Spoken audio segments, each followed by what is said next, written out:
কদিন ধরে ছেলে বলছিল, "মা চিকেন পকোড়া খাবো।" তো আমি ভেবেছিলাম করব। তো আমাদের ওষুধ চলছিল, ভাবছিলাম ছাড়িয়ে গেলে করব। তারপরে না একবার মাটন হয়েছে ওষুধ ছাড়িয়ে যাওয়ার পরে। তারপরে চিকেন এনেছিল কিন্তু একদম সলিড মাংস ছিল না যে আমি তুলে রাখবো। ওইজন্য আর তুলে ওকে করানো হয়নি। মানে ওর জন্য মানে চিকেন তোলা হয়নি। তো আমি বড়মশাইকে বলেছিলাম যে একটু চিকেন নিয়ে আসবে তো পকোড়া করব। তো বড়মশাই নিয়ে এসেছিল দেখো অনেক মাংস। মানে দুপুরে রান্নার জন্য। তো এখন রবিবার ছাড়াও কিন্তু মাংস হয়। আমার ছেলে একটু খেতে চায় ওইজন্য।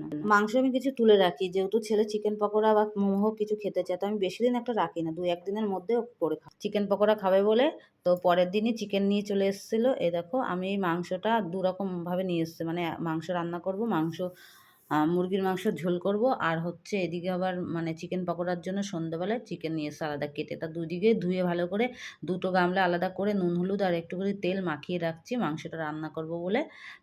ওই জন্য আলাদা আলাদা বাটিতে দেখো এটাই মাংসটা রান্না করব দুপুরের জন্য আর এটা হচ্ছে চিকেন পকোড়ার জন্য। তো এই জন্য নুন হলুদ তেল আগে মাখিয়ে রাখছি আর চিকেন পকোড়ার জন্য মশলা সব কিছু ম্যারিনেট করে সব কিছু রেখে দেবো যাতে করে সন্ধ্যায় আমার আর মাংসের মধ্যে হাত না দিতে হয়। মানে মাংসটা ম্যারিনেট করার ঝামেলা থাকবে না। ওই জন্য সব মাখিয়ে আমি ফ্রিজে রেখে দেবো। আর এদিকে সব গুছিয়ে নিয়েছি আলু, পেঁয়াজ, রসুন মানে মশলা করার জন্য যা, যা লাগে সব কেটে নিচ্ছি। সব রেডি-মেডি করে স্নান করার আগে সব আমি কেটে রেডি করে রেখে গেছিলাম। আর এদিকে দেখো এত রোদ পড়েছিল মানে এতদিন পর আজকে এই যে রোদ পড়েছে। মানে খুব ভালো লাগছে। এইজন্য তোমাদের একটু দেখালাম। আর আকাশটাও বেশ অনেকদিন পর ভালোই লাগছে। আর রোদে অনেক কিছু দিয়েছিলাম। এদিকে রান্না-বান্না অনেক দেরি হয়ে গেছিল। তাই তোমাদের দেখালাম। দেখো আমার ছেলে এদিকে খেলতে, খেলতে আবার এদিকে গড়াগড়ি করছে একটু। মানে ওর যে কখন কি হয় বোঝা যায় না। যাই হোক শুয়ে, শুয়ে এখানে খেলছিল। ওইজন্য তোমাদের একটু দেখালাম। আর এদিকে রান্নাঘরে একটু আসলাম আর তোমাদের একটু ঘড়িটা দেখায় দেখো কটা বাজে ১২টা ১০ হয়ে গেছে। আমার এখনো কিচ্ছু হয়নি। তোমাদের একটু মানে তাড়াতাড়ি রান্না কর ভিডিওটা রান্না করার আগে দেখিয়ে নিলাম। চলো রান্নাবান্না করা যাক নাহলে আবার দেরি হয়ে যাবে।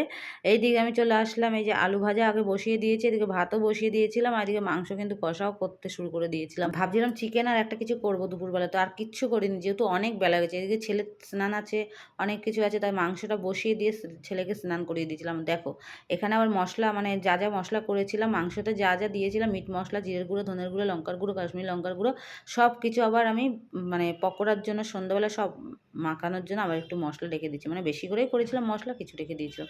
আর এদিকে দেখো প্রত্যেকবার মাংস করার সময় তো আমার ছেলের একটা করে আলু লাগেই।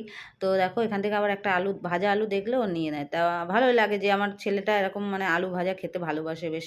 তো মাংসের আলুটাও খেতে খুব ভালোবাসে। মাংসের আলুটা তেমন সেদ্ধ হয় না বলে আমি ওকে বারণ করি। তাও দেখি ১টা ২টো আলু যেটা মনে হয় একটু নরম, নরম সেটাই ওকে দেওয়া হয়।